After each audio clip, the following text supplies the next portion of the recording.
Hello, welcome to Tunes Podcast. I'm not going to let Bo do the voice. Oh my God, but you mentioned it. Yeah, so I don't want you to do it. Is this plastic? It's what? Yeah, that's plastic. Oh. Is it the Telex? Yeah. Yeah, it's just a little screwdriver Looks... that you turn a little knob in a machine. I don't even think Telex works in our auditorium anymore. I don't think it's hooked up.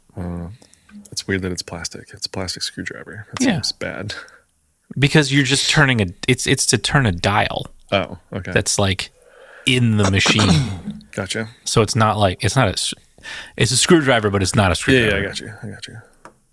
So we were discussing, what were we discussing? I forget now. Okay, so let me back up a little bit. So was it last episode? 2 episodes ago, we talked about Arm's Length. Last episode. Okay. And I like that song that you brought.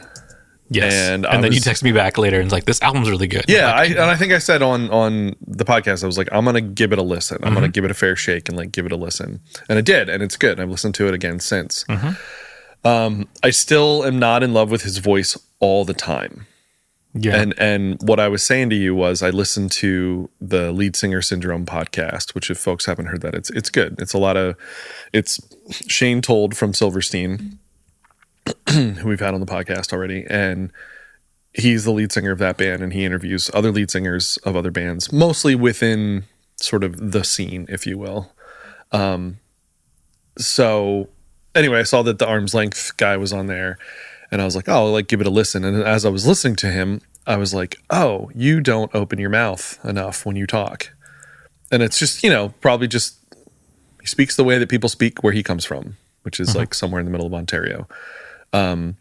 But that was one of the issues that I was having with his voice on certain things. It just sounded like he just wasn't opening his voice enough, which means that like the vowels, like it affects the vowel shape and like tone and all that other stuff. Like so it doesn't sound quite as good as it could, I guess. Like it doesn't necessarily sound bad, but doesn't sound as good as it could. So that was kind of one of my issues. And I noticed it especially when he sings like quieter stuff, softer stuff. That's when it's especially, and it's like, no, you can still open your mouth. Like, you just don't produce sound and stuff. But then you were saying that one of the things that you've noticed, like, again, not everyone has to be a trained musician, have degrees in sometimes music, blah, blah, blah, whatever. It's better when you're not. Like, I mean, I guess, I don't know. A certain context. Yeah. Like Bob Dylan. Like, well, he like performance-wise, one like would his argue voice. that perhaps he could use a voice lesson. But anyway, what you were saying was like, if singers especially would consider 2 things, like opening your mouth, and sort of the vowel shape and whatever, which kind of goes hand in hand, and then just breathing considerations. Where are you breathing? Yep. So put in the punctuation. Yeah. Into your lyrics. Yeah. So you know when to breathe, which is something that I need to bring up to my band, kind of in a way, because we've been for the past 20 years working on new materials. But when we actually get together, it's like, when are you going to breathe? Yeah. That's important. Like, oh, I'll breathe here. It's like, okay, then you got to do it every time. Do whatever you need to like mark that's like, this is where you breathe. Yeah. A big slash mark. Yeah. The guy from Arm's Length too, he was saying that he has been taking voice lessons as well. And Shane brought it up, like quoting this guy to himself, where he was like, yeah, I read in a different article or in a different podcast, you were like, yeah, I sing like crap or something along those lines. He's like, yeah, I did feel like that. And so I wanted to like not be as bad. So I think that is too why also, even you said, you're like, yeah, I didn't love his voice on that first record, but like he doesn't sound the same. Better. He's more himself in that album, or in the new one. Like when he talks a very certain way, and it doesn't really come across that way and I've seen them live, and like when he's like talking to the audience, that first record isn't that sound. It's different. And the new record, it is very much like, oh yeah, it's just him. So he's becoming himself. Not lyrically, but vocally. Yep. I forget what we do. We talk about 2 tunes. Talk about whatever. And also dumb stuff. I felt like I had a bunch of stuff. I don't know. I got nothing, man. This last week was long. Yes. Oh my God. Do you want to hear about me getting in an argument with somebody on Facebook? Nice. So there is a person, I've never met this person. Well, if you did, you wouldn't argue with them on Facebook. No, I definitely would. They friended me on Facebook like a year ago. And Facebook, I'm a lot more liberal about my like accepting of friends thing. Oh, okay.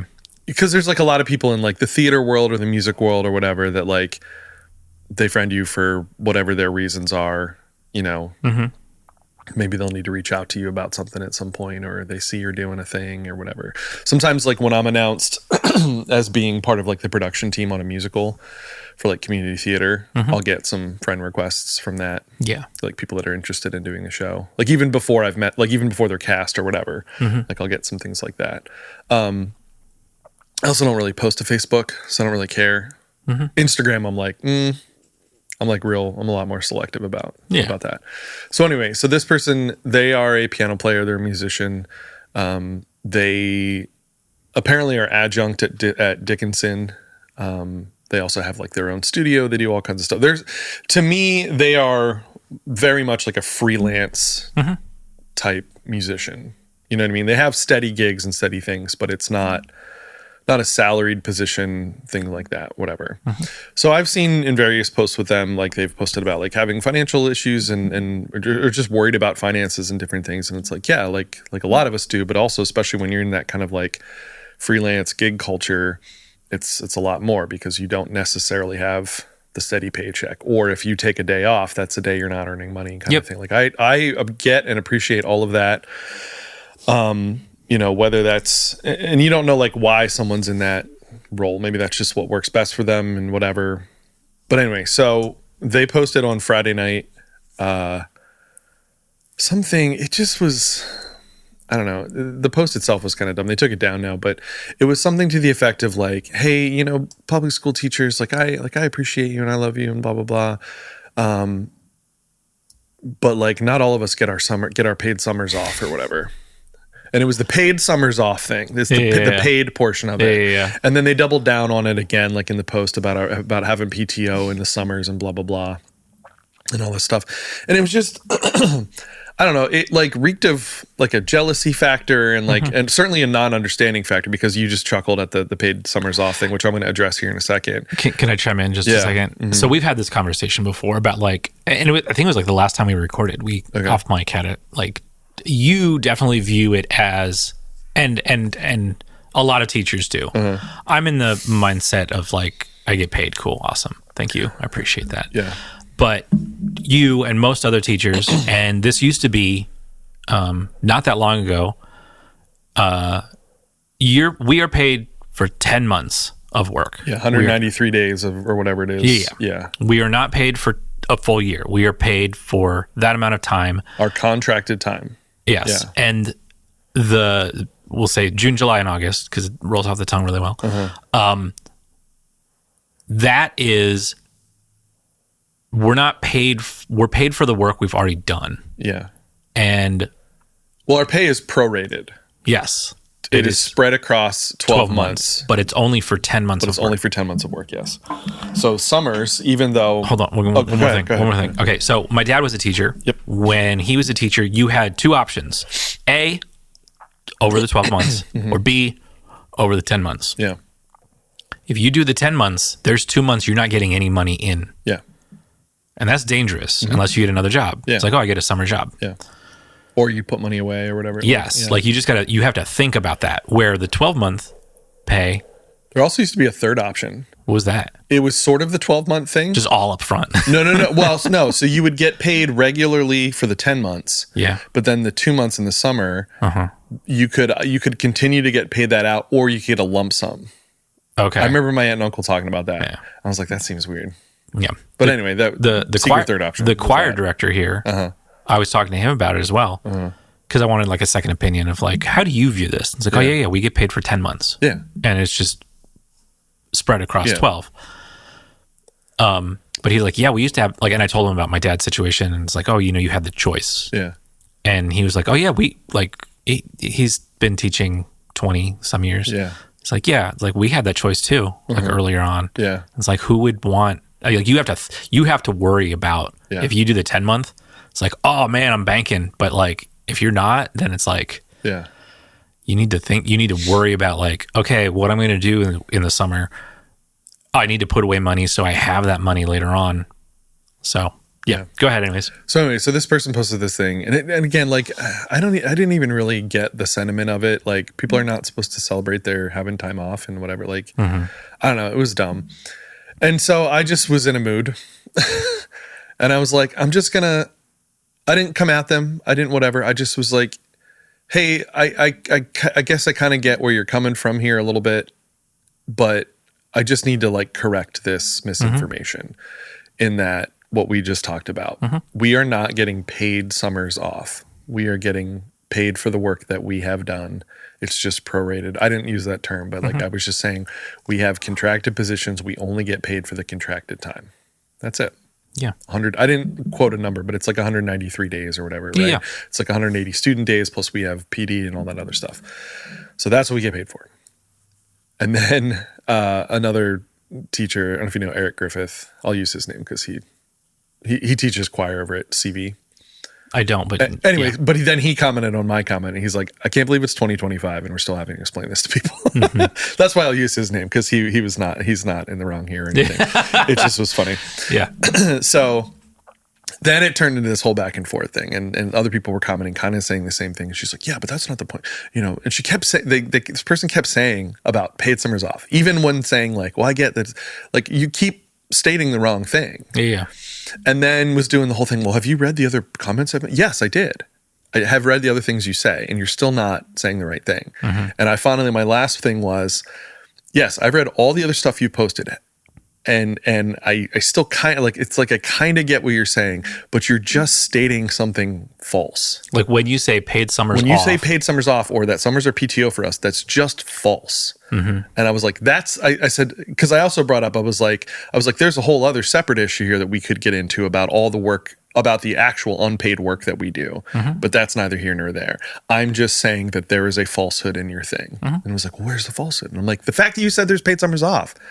Well, but in my comments, I just said, yeah, okay. In your comments, you said whatever. And I said, you still haven't really retracted that. But your main post, which is the thing that people will see. Yeah. No one's looking at the comments. Is wrong. It's just wrong. And I said, I might delete all my comments later. I'm just kind of feeling a little punchy right now. And you kind of caught me on like a sore subject. And I think I also said in there somewhere too, of like, this is just a thing that we have to rail against all the time. Like amongst all the other things we have to rail against as teachers, about that we don't do this or we don't do that, or we're not, whatever. And it was just frustrating to see someone who's a fellow musician and also technically an educator, like you're adjunct faculty. That makes you an educator. You know what I mean? That's still kind of gig economy freelance it is work. It 100% is. But like, to see somebody like that kind of perpetuating this thing, that stung a little extra. I think that's why I kind of went after it a little bit, because I'm like, you're kind of in this world. Yeah. You know what I mean? You're not in public school or whatever, but I'm like, They're to college. You're in this world enough to know that, or that you should know that that's just incorrect. Like, that's just dumb. So anyway, they took that post down, and then they posted a longer post about how I really upset some teachers and they came after me and blah, blah, blah. And then this second post, it first talked about how mad these teachers got and they kind of came after me. But then the whole rest of the post was just about how, like, there's a lot of our culture, especially related around education and other things, that's just unfair, especially related to pay and all kinds of other stuff. And like, and then it was also like insurance and other things that she was mentioning, like we shouldn't, because I know as someone like in her position, probably like insurance is probably a huge deal because you have to provide it yourself and it's expensive and whatever and all this other stuff, which is again a whole other issue and stuff. It just was like, and I think even in her like apology or woe is me post, it all very came out, like the original post and this other one very much came off as like woe is me and whatever. And I'm like, you can feel that and you can vent that way and whatever on your own Facebook, but if you're going to say things that are false, like I can't let that go. So, but even in her like woe is me apology post, she still was like, something about teachers haven't paid summers off. Like you're still is wrong about this? And then somebody did, like, I guess a friend or whatever, like, posted and corrected her and was like, well, you know, oh, I didn't see it that way. Like, I was like literally what I was saying. Like, maybe I didn't use the term prorated or whatever, and apparently that was the thing that got through. But I'm like, okay, because she just kept coming. I wish I had like the receipts or whatever of it, but she just kept coming back about like, well, yes, I know that like a lot of teachers do lesson planning and like other things over the summer and blah blah blah, but many just treat it like a vacation. I'm like, because it is a vacation technically, or whatever you want. Vacation actually is probably a strong word too. It's time off.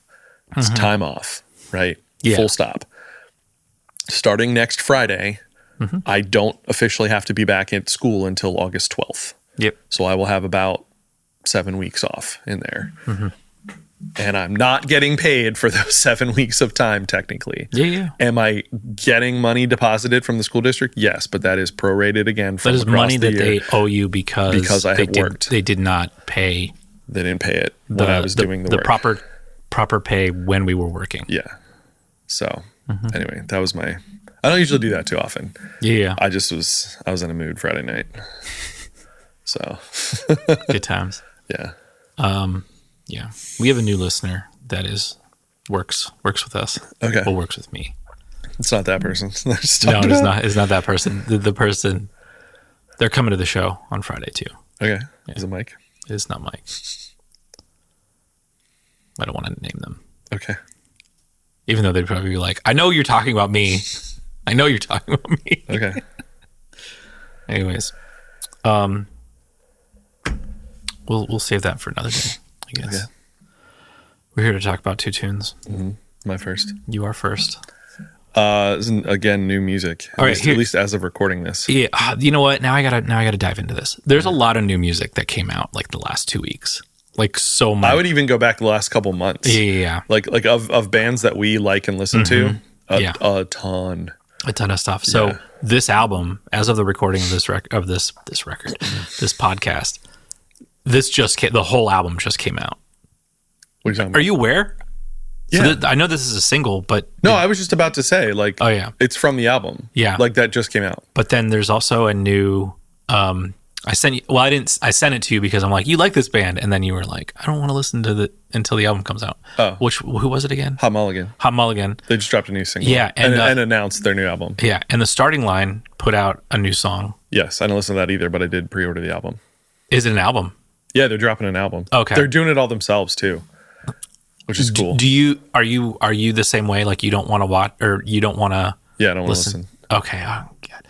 I just want you to watch. If I hear it live, that's cool. Yeah, I want you. I don't care about the song. I want you to watch the video. For what? For the new song that they put out. Hot Mulligan? No. Starting Line. Okay. The Starting Line. I've seen clips of it. Okay, but it's really funny, or at least I find it funny because like when we went to see them, it's just like the lead singer still looks like a kid. Yeah. But everyone else looks like dads. Yeah. And in the video, the one guitar player, he really is pulling off a dad look. Yeah. He's got like a polo on. Yeah. And he just looks like, yep, just came from my job and I'm here to shoot this video. But everyone else looks like, yeah, you're in a band. Yeah. Like you're in your 40s, 50s. You're in a band though. I think they're probably like around our age, if not. Yeah. They would be maybe even a couple of years older. I think the lead singer is the youngest. Yeah. He might be. He was probably like 17 when they started or whatever. Yeah. But either way, yeah, he when they pan to him like halfway through the song and they're just like who's that dad? That's funny. It looks so weird. And I want you to see that. And then I had also sent you I told you to go look at the new Sabrina Carpenter song. Yeah. Not a good song. I only listened to like a little bit of it and I was like, this just sounds like a Jack Antonoff. It's not. I don't like it, which is what it is. But the video is so weird. Like it's not weird, but it's like I don't get it because it's like, oh yeah, there's 100 scenes in this. Well, she just posted something. Don't make any sense. She's like, here's all my outfit changes, and it was like 30 things. Yeah, there's a lot of stuff going on in that video, and it's like nothing is connected. Okay. Like she's just like, I'm a hitchhiker and I'm getting kicked out of cars and I'm getting in cars and I'm doing this and it looks like it's 30 different movies all like together. Yeah. And it's like, what is going on here? So I wanted you to watch the video. That I will watch and listen to, because like I'm not as concerned about that as an album. Understood. But all right. So anyways, sorry to interrupt. So that's right. So on yesterday? Friday night? No, the album came out Friday. Yeah. But it might have been Saturday that I saw Helen Bars, who's the bass player for Carly Cosgrove. Okay. She like shared it or posted it or something, and I was like, oh, this is how I find music sometimes, right? Like musicians that I like sharing music that they like. So I was like, well, Helen's in a band I like. Let me check out Kicksie. So I listened to the whole album yesterday when I was driving around. I was like, this is really good. I'm going to share it on the podcast. It's good. I like this song. I didn't listen to the whole album. Yeah. I had trouble picking a song because there's a through line, right? Like it sounds like the same person throughout. It sounds like Kicksie throughout. But also, all right, I'm gonna show you my phone. Just grab it. Take my phone. Okay. I'm showing you the credits of the album. No, I know it's pretty much just no, not pretty much. Is 100%. No, person. There's slightly more. I have, but yeah. So Kicksie is. I'm gonna go full Italian on the pronunciation here. Giuliana Mormile. Okay. So Juliana uses she/they pronouns. I saw just so we can make sure we're being respectful. But they it's mostly them. Yeah, that does this stuff. I pulled up their Bandcamp, and there are like a few other credits. But Toronto-based, indie pop, whatever, however you want to say it. But yeah, they do all like the production and stuff themselves for the most part. Very cool. On what is it? On Bandcamp, their bio just says it's Kicksie. Not helpful. But yeah, so like under the credits for the album, again, album released June 6th, 2025. Giuliana Momrile as vocals, guitars, keys, synth, and percussion. But then Morgan Dunbar as drums and percussion. And then there's a few other people that are doing like guest vocals on, or backing vocals and bass on like this song or that song or whatever. So like May Sedan is background vocals on My Car, which is the song we're going to talk about. I don't think there's anybody else on that one. But yeah, it's pretty much just them doing all of it. But yeah, it reminded me a little bit of like that first like Victoria Canal EP with some of like the production stuff.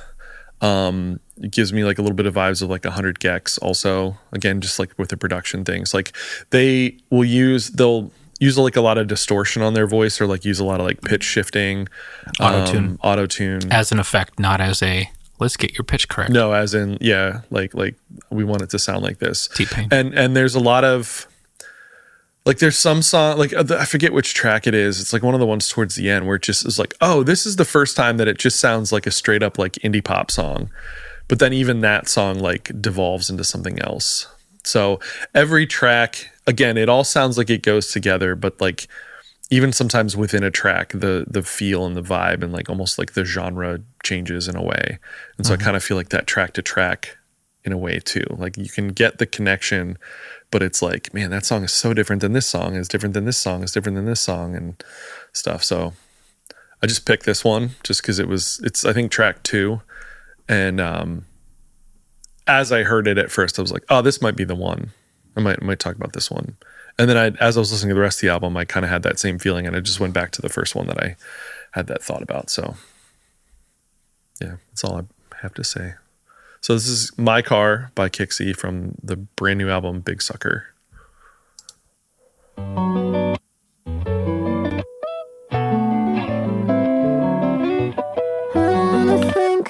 So some of this reminds me of what's Polyphia? Okay. Like just the one song, but also like Yvette Young. She has a new song. Okay. And then 100 Gex. Yeah, I mentioned that already. But yes. I'm finally free. I tinted my windows and picked up the speed. No gas isn't cheap, but none of that matters to me. My car, my car, my car, my car, my car, mine. No gas isn't cheap, but I'm finally free, so it doesn't matter to me. Thinking What car? Oh, a Yugo. I don't know.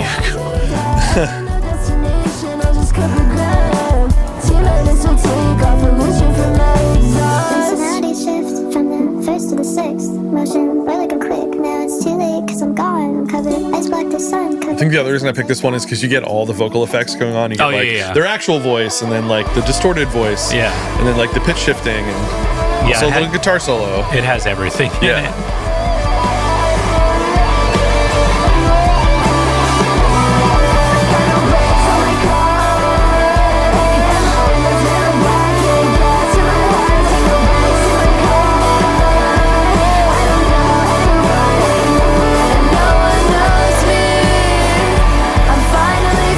I like the way they're like, again, like sort of their like actual voice just kind of like comes out of all that. Yes.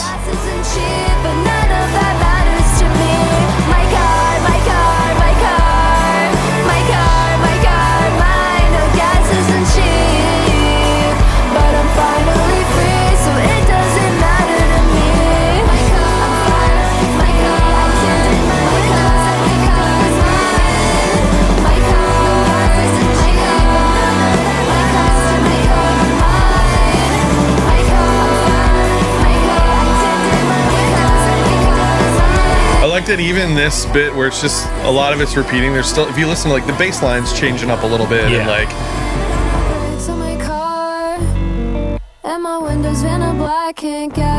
the bass there.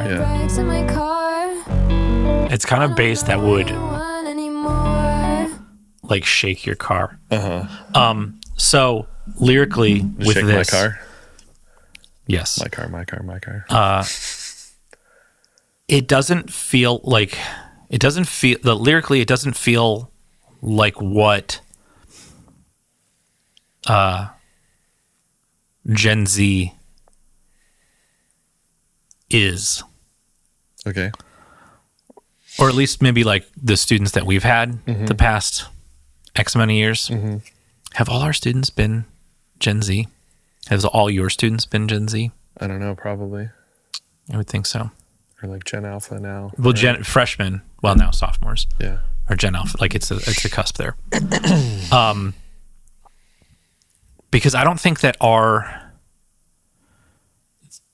Gen Z is like, oh, I can't wait to get my license. I think millennials are totally like, I can't wait to get my license. Yeah. So this song feels, I don't even know if it's about getting the license so much as it's like having your own car kind of thing. yeah. And it's also like an allegory or like a metaphor for like just them.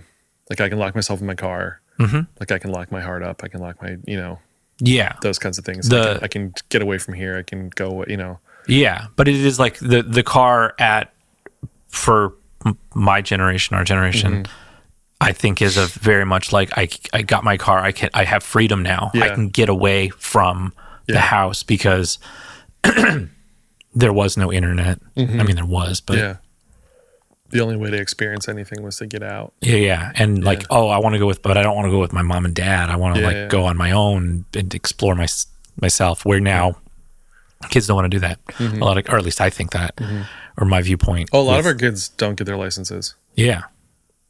So I think unless like their parents almost make them, or if they just are like wanting to get it. So how old is this person? Probably in their 20s, I would assume. Yeah. Been making music, I think, since like 2018. So yeah, so they're young. Yeah. So it's I just find it interesting. Yeah. We're also, it might be like just because where we are, like we're kind of in a city. There's an Uber. People can get. Yeah. that. I mean, they're from Toronto, it says, but does that mean like Toronto proper, or did they move there? Like they're from outside? And Yeah. I don't know. But it resonates with me in a way that it shouldn't. I guess. Yeah. I mean, it's nostalgia. So I like it. Yeah. No, the album's really good. I recommend the whole thing. Yeah. All right, my turn. Yeah. My tune. Fearless Flyers. What do you know about them? I mean, obviously, you probably know a bunch because. Well, it's Nate Smith on drums. Yes. Corey Wong and Mark Lettieri on guitars. You should specify. You should like which guitars. Claire, you should. I think this band is. There's not like there's two people on guitar. Well, does I mean, I assume like Corey does his rhythm guitar thing and Mark's doing more of the lead stuff. Nah, depends on the song. Okay. But Corey's playing a standard guitar. Mark Lettieri most of the time baritone? is playing baritone. Okay. And then Joe Dart. Joe Dart, not Yeah. Joe Dirt. Joe Dart on bass. Joe Dart on the Joe Dart bass. Yes. Which I think so I watched all right. So the way that Fearless Flyers records is the same way that they perform. So like they write the songs and they kind of like get up a mock-up of it, and then when they go to record, it's very similar to anything that those bands do. Is like they prepare and then they record, and there's not really a lot of overdubs. There are some overdubs in this song, I believe, because I watched like a making of it or behind the scenes kind of thing. Yeah. I watched a lot of videos of this, because what they do is they record the music video and the song all in the same day. Like, so they did like, they rented a soundstage that had a recording studio, and they set up everything, and they have the video and the audio all being recorded at the same time. They run it a couple times, like, 3 takes, kind of like what they've called like, it's the jazz thing. Or I think he also mentions like, Joe Dart won't do more than 3 takes. So he's like, he gets mad. That's funny. Starts punching people. It's probably just because he's so perfect already. He just nails it. He's like, I don't need a 4th take, dude. Yeah. Nate Smith probably doesn't either. I don't think any of them really do. Yeah. So there was a behind the scenes, and it was on Corey Wong's channel. So Corey's a very like extrovert. Like, and all you hear in the background, like when they're not doing like the video thing, is you just hear Mark Lettieri practicing, like just playing the stuff. He's just like constantly, I gotta get it perfect. Like, I don't think he's like, I gotta get it perfect, but like he's in the background practicing the parts instead of like relaxing, which every other member of that band was doing. So yeah, I don't know any story behind this. I do know that like, there's a YouTube video that you can watch of like the breakdown of it, and he actually finds a mistake in his playing. He's like, man, I could go in there and fix it. And then he fixes it. It's like, yeah, man. It's like, I fixed it. Whatever. It's my music. I can do what I want. Because it's Corey Wong. Yeah. Song's called Flyers Crusade. It's on the Fearless Flyers 5, the album title. Most of them are EPs, or at least on the music apps. It's like, it's an EP versus an album, and it just depends on how long the thing is. And, some songs it's like, you could tell it's a Corey song, or you could tell it's a Mark Lettieri song. So yeah, anyways, Flyers Crusade, which this is like, you can tell it's a Corey song. I love those hits. I mean, it's so dumb. It's like, oh yeah.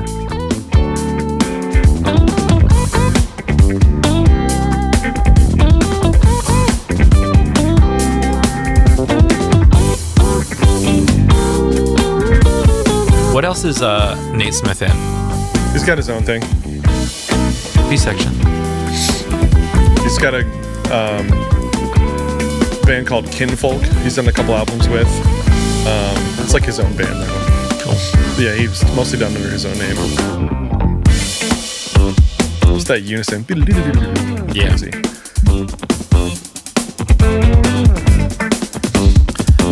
This is not music that I put on to like listen to, but like I would put on to have on. Do you know what I mean? I do. Now Corey's like Corey Wong music. Yeah. That I will listen to more, especially the live stuff. Yeah. Because like there's more. Yeah. There's just more. There's horns and. This track is definitely just kind of like yeah, in the background kind of thing.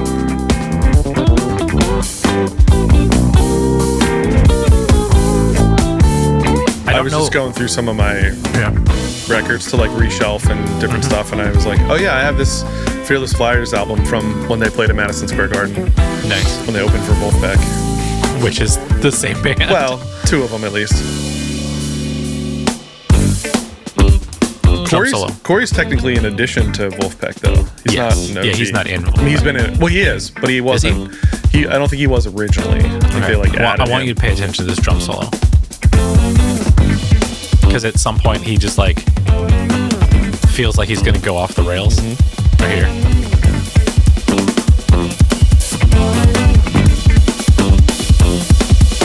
And then we're back in. Yeah, he's so good, man. He was at Bucknell back in February. It was like opening night of my musical. I was so mad.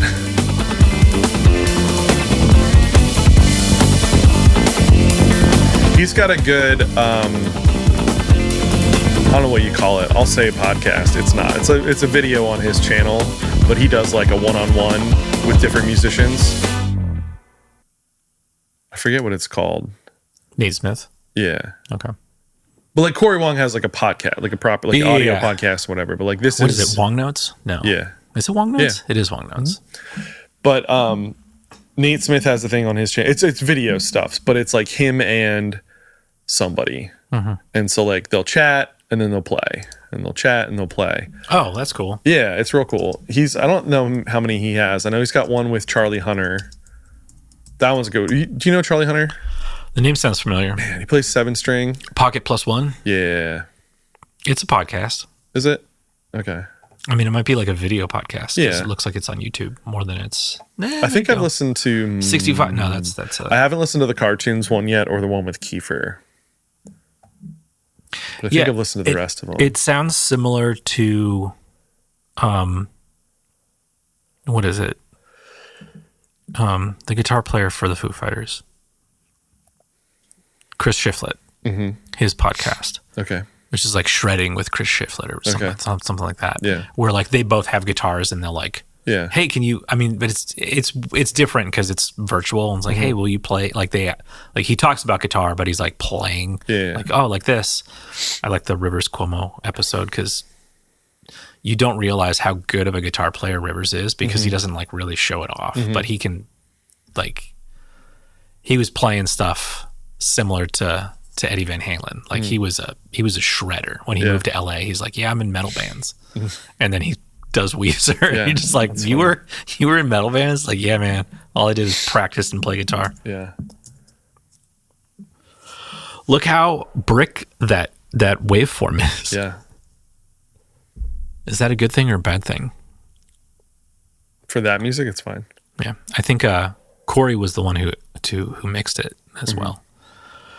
And he said that he even put the drums over to the right because that's like what it looked like, which I don't agree with when I'm listening to it. I'm like, you kind of have like it's not set up the way the visuals were because you can tell that the bass is right in the middle, and then because it was Corey, Mark, Joe, Nate.